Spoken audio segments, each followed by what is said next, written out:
Hi, what's up guys? White Bread here. OP05 is coming out in the west, and we just finished OP05 in the east, and enter OP06.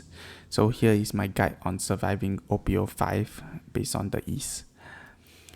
First, we will be talking about the OP05 meta.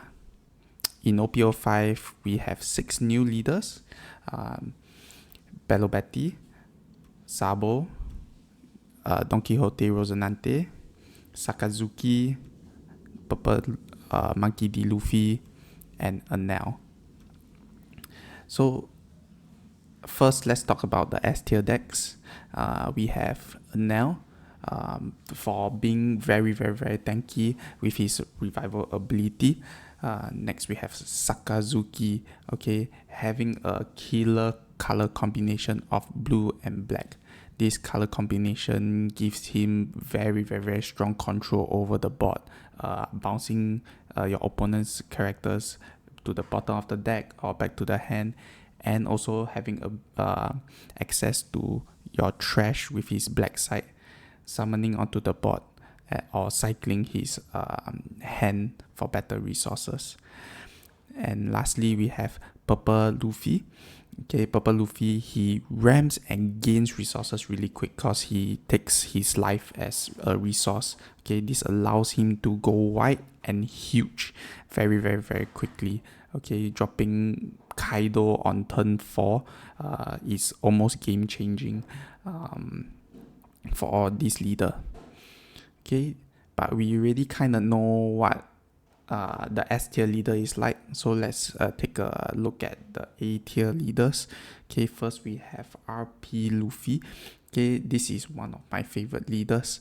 Okay, with a big 6k body on him, and having the ability to ramp up at 0 and 8 dons gives him the ability to drop Whitebeard early and also use the tank cost, the new OP05 SEC Nika Luffy very effectively, allowing him to gain 5 dons at his second extra turn is really powerful, making him not fall behind around when he uses the tank cost SEC Luffy.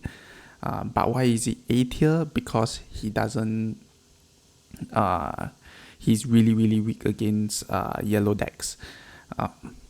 He can win against yellow decks, but provided that he, a bit of luck is mixed into it. Next, we have RP Law. RP Law is a very strong leader, allowing him to control the field with his ability really well. Okay, but why is he in A tier instead of S tier? Very simply because Sakazuki does what he does even better. Okay, both of them wants to return your opponent's card to the bottom of the deck, or back to the hand, and summon characters while doing that on your field.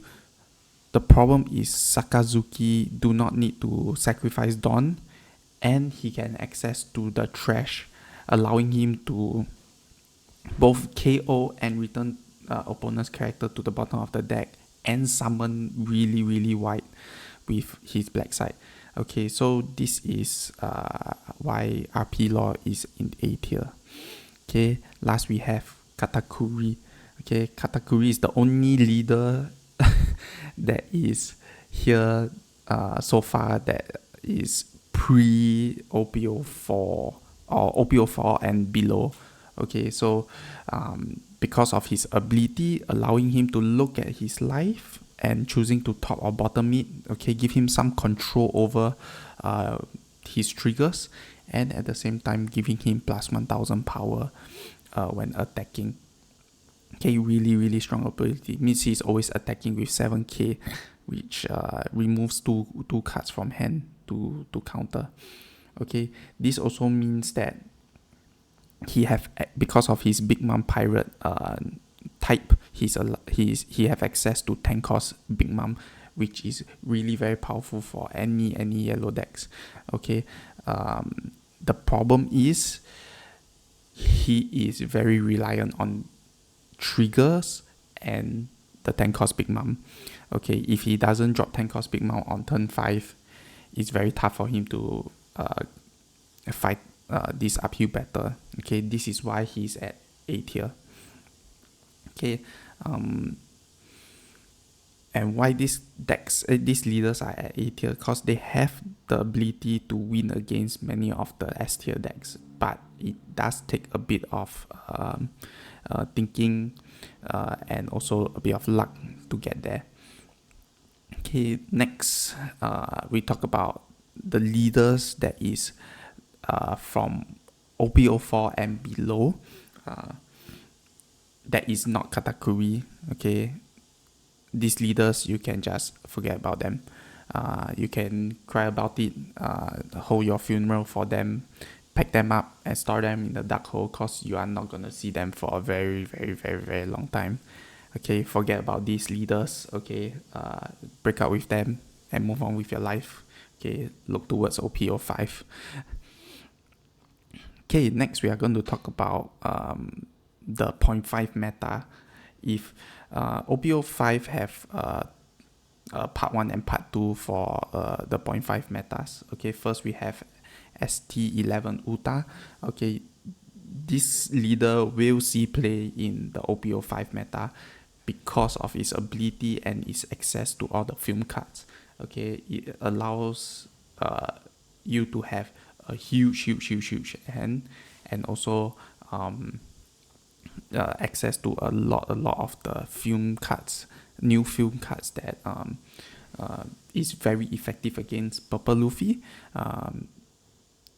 Against Sakazuki and Enel, it's a tight matchup, but you know, it depends on what you draw and what you don't draw, and also which part of the 0.5 meta. Cause the next one, the next part 2 is ST12, where you get the leader is not really strong for Zoro and Sanji, but the cards they have in the decks are really strong.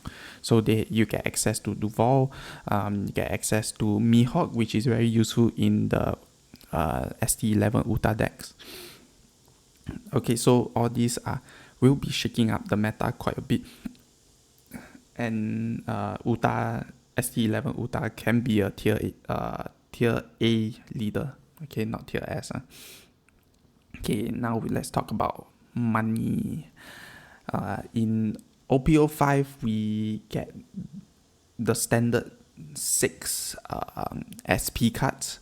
Okay, all of them are worth something except for Rob Lucci and Kaido. So if you get them, you can just forget about them. Okay, these are the cards that holds value. All the waifu cards definitely will hold some value, and Enel is going to be quite a staple in yellow for this meta. So it will hold some value here. Okay, next is OP05 have the introduction of Manga Luffy, and not only that, he have 2 other mangas, Manga Law and Manga Kid, that is being introduced in this 1-year anniversary set. Okay, so but what you want to get is Manga Luffy. In looking at the pre-sale for TCG player, is it yeah, it is at 2,000 USD. Really high for really high for a card, manga card. Not the most expensive manga card, or the most expensive card in OP TCG. Okay, so don't be sad though if you get Law and Kid. They are still worth equal to, or on average, most manga cards. I think only Shanks and Soga King is pretty low on the manga side, but Law and Kid are still will be able to still hold their values as manga cards. So on top of these manga 3 manga cards, they decide to go one step beyond and introduce the Oda art cards. So there will be two cards that is a reprint of the ST01 Luffy, Rush Luffy cannot be blocked. That is reprinted over and over again. But this art is drawn by Oda Sensei. So it is pretty special. Okay, then there is a normal one and there's a signed one, and the signed one pull rate is a lot more rare, but we are not very sure if for the West release if it's rarer than the manga or as rare as the manga. But the pull rate for so far, I see the pull rate for this normal non-signed version of this card is pretty common. Okay, and I see some of them are saying that the price of this card is about 100 or maybe slightly below 100, which I don't think it will maintain its value as more of these cards. I see the pull rate is quite often for this non-signed non-signed Luffy, sorry. But this signed Luffy will be at least on par with the manga. In the East, what we see is that it was on par with manga Luffy, about 2,000 plus. For me, it's 2,000 plus Sing dollars. But it dropped down to the same price as most manga cards, which is 1,000 plus. It is still really rare and still holds its value. If let's say you are planning to flip this card, it's good to wait and see what's the pull rate, and once you can kind of gauge if the pull rate is the same as the East, you can start selling this card at a high price, which is about 2,000, and then buy it back around 1,000.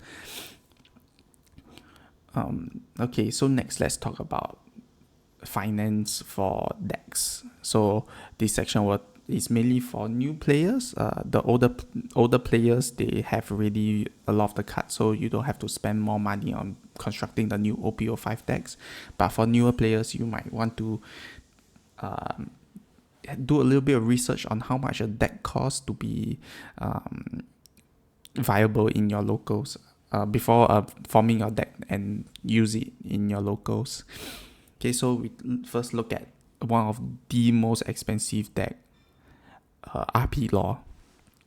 To build this deck, you need 2 of the ST10 because you need to have a full set of the Hearts Pirate, and I think one of the Hearts Pirate only got 2 copies of it, so you need 2 ST10 decks, which is really expensive.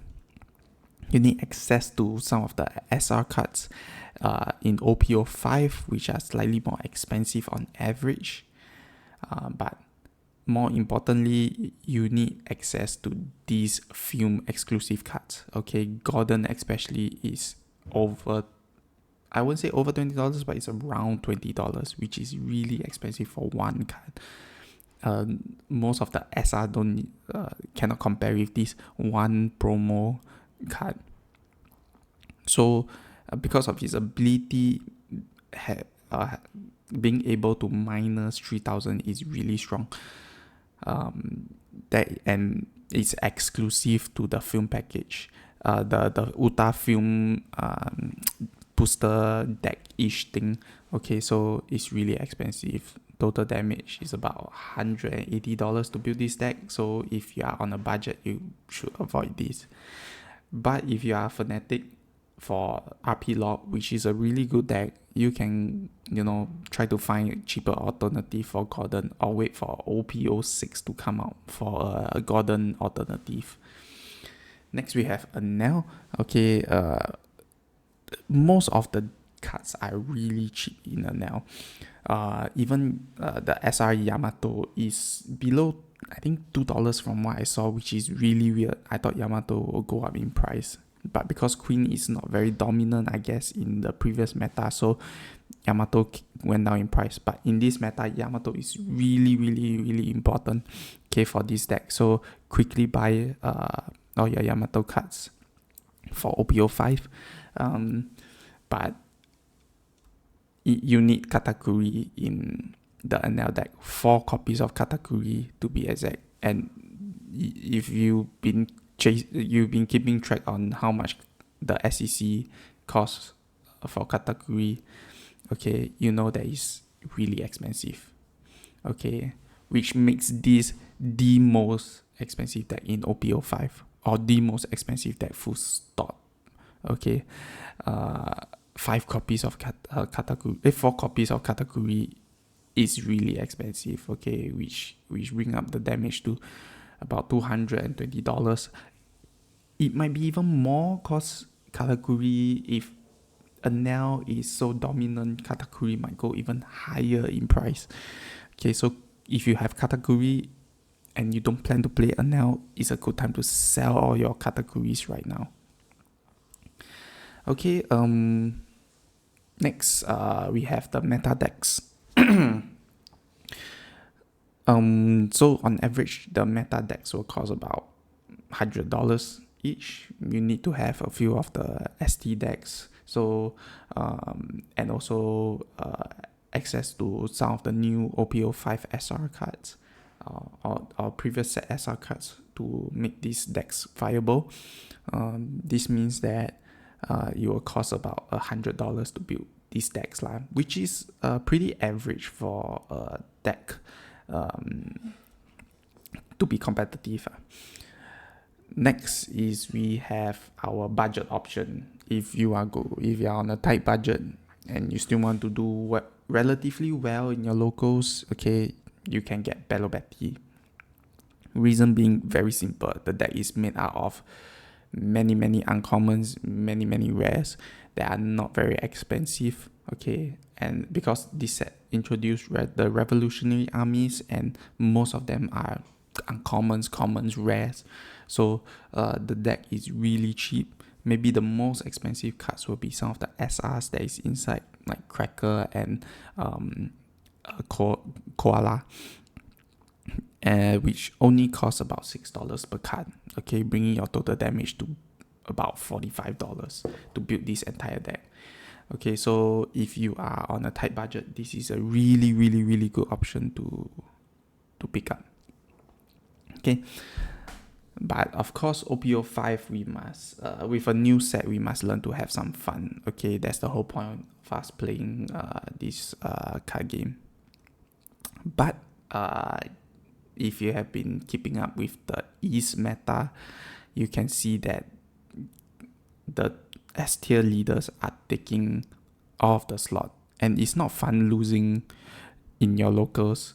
Imagine you wanting to run your favorite leader. Let's say you want to run a Kaido deck. You sit down and then in 2 turns you realize that, oh shit, I'm never going to win this against these leaders. Okay, it's not going to be fun. You're going to go back and you're going to contemplate, and you're going to change your Kaido deck into a purple Luffy deck. Okay, but here are some of the decks that can help make the entire game really fun, and at the same time stay relatively competitive and not immediately lose out in the game.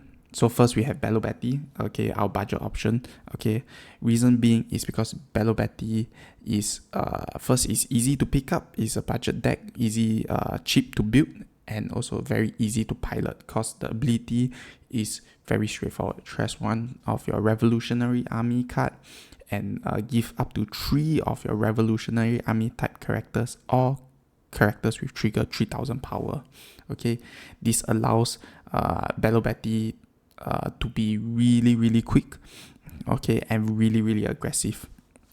So you can finish your opponent by turn 5 by just going in every turn. Okay, but of course, you know, this Bello Betty is a glass cannon at the moment. Okay, the beauty of this leader is that the ability is really strong, making this leader very sustainable throughout the other sets. So if more revolutionary armies cards gets printed in newer sets, this leader will just get stronger. Okay, that's provided that power creep is not like it doesn't go haywire with the new leaders. But Bello Betty is really very strong. if you be patient with it. Okay. So that is for Bello Betty. Okay, next we have my favorite, the Sakazuki Killer. Okay, green purple Dofi. The only reason why Dofi is the Sakazuki Killer is because he's the only leader that have access to Birdcage. Okay, Birdcage effect is if your leader is Don Quixote, Doflamingo, all your characters with 5 costs or less does not become active in your or your opponent's refresh phase. So this means that they remain tapped for both you and your opponent's 5 costs or below characters. Okay, at the end of your turn, if you have 10 Dons on your field, KO all the rest of the characters that is 5 costs or less. Okay, then trash this stage. Okay, so what we want to do is we want to keep them locked and use all the minus Don abilities that Dofi have access to because of his purple color. Okay, and maintain this lock state for your opponent and yourself. Okay, this deck is really fun. Okay, especially when people don't really expect the Birdcage or don't really know how to work around the Birdcage, they get really frustrated. Okay, and it's really fun to see. Okay, if you want, you can take a look at my Sakazuki Killer deck list. Okay, if not, you can ask me for update deck list. I have improved this deck list quite a bit. So yeah, let's go on. Next, we have Queen. Okay, this leader was not say bad, but it's not really good because of how long it drags the game. But if you are a player that likes to control and drag the game out really long, Queen is your man. So when paired with a Nell, the games can go for hours and hours and hours. Okay, so when you're there, people start to panic because they don't want to lose. They don't want to. I'm not very sure the West have the same rules as the East, but if you hit the 30-minute time limit, you get double KO. Okay, both players are considered lost. So it's really important that both players start playing really fast. But for Queen, because you know what you're going to do, you have access to looking at your top cards and putting the triggers into your life.